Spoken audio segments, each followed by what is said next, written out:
All right, everyone. Today we are looking at a case of human trafficking in the city of Colorado Springs, Colorado. Now, before we get started on this article, I wanted to let everybody know that human trafficking is, of course, an incredibly serious issue, and it's a growing issue in the country, in the world, and in any state, regardless of where you live.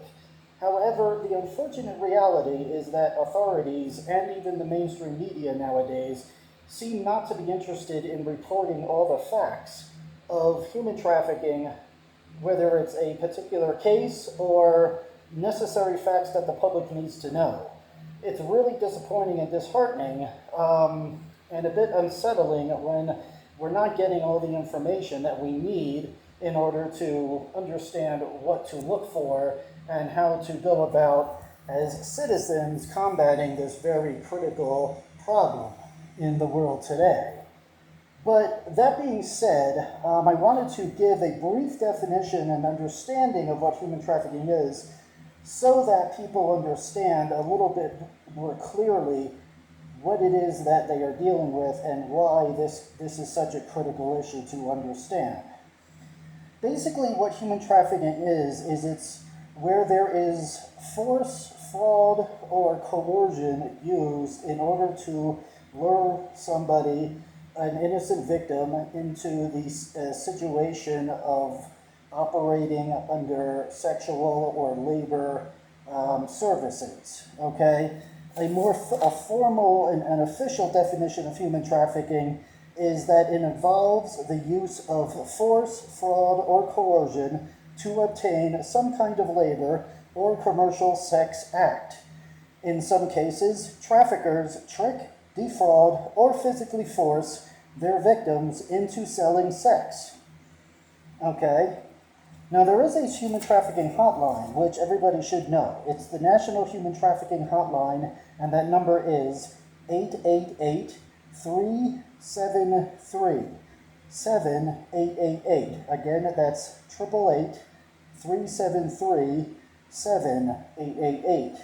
You can also text HELP, the word HELP, all caps, HELP, to 233733. Okay? So that is important information to know, but without understanding what it is that one is, looking for, it is very hard to understand when to call that number or text help if there was a human trafficking case if you don't know what human trafficking cases look like. And we do have an article here of a situation way up in the 2 states away from me, because I'm living in Houston, Texas. But this is in Colorado Springs, a town called Colorado Springs in the state of Colorado. Now, it's a case of human trafficking where a man and I'm not going to try to pronounce his full name because he has a very hard to pronounce name that I think only his mother knows, and maybe him, but his last name is Evans, Evans. Okay, he has been reported as having been a resident of Colorado Springs, but he operates a human trafficking ring in both Colorado Springs, the state of Colorado, but also other states as well. He has been known to travel from state to state. He has engaged in human trafficking to some degree or another, both in Colorado and in other parts of the country, and maybe even other parts of the world. We have in fact, that is really the only information we have, except the statement was made that he has lived in and operated in Colorado Springs for many years, and also traveled to other states around the country. He had several social media accounts. Okay, so apparently he has some social media accounts which he used in connection with human trafficking and pimping. So he was involved in the human trafficking business, but also involved in pimping, which of course, part of human trafficking does involve pimping when it pertains to sex trafficking, okay, luring victims into sexual services Oftentimes, it's a form of prostitution where there is a pimp involved. He may have been involved in engaging in that. Maybe he was the pimp. Maybe he knew the pimp. Maybe he sold girls to the pimp. Maybe he did other forms of human trafficking. Maybe he purchased young women and girls.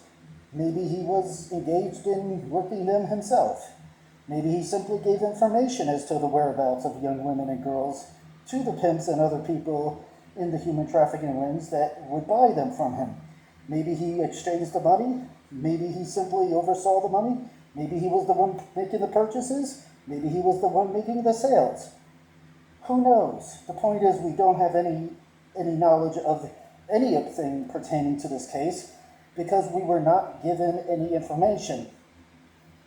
It's incredible, as I said, it's incredibly disheartening and concerning when the general public is not given the information that they need to know in order to understand more about what's going on, so that we as the general public can help to combat the situation, provide authorities with information, and so forth.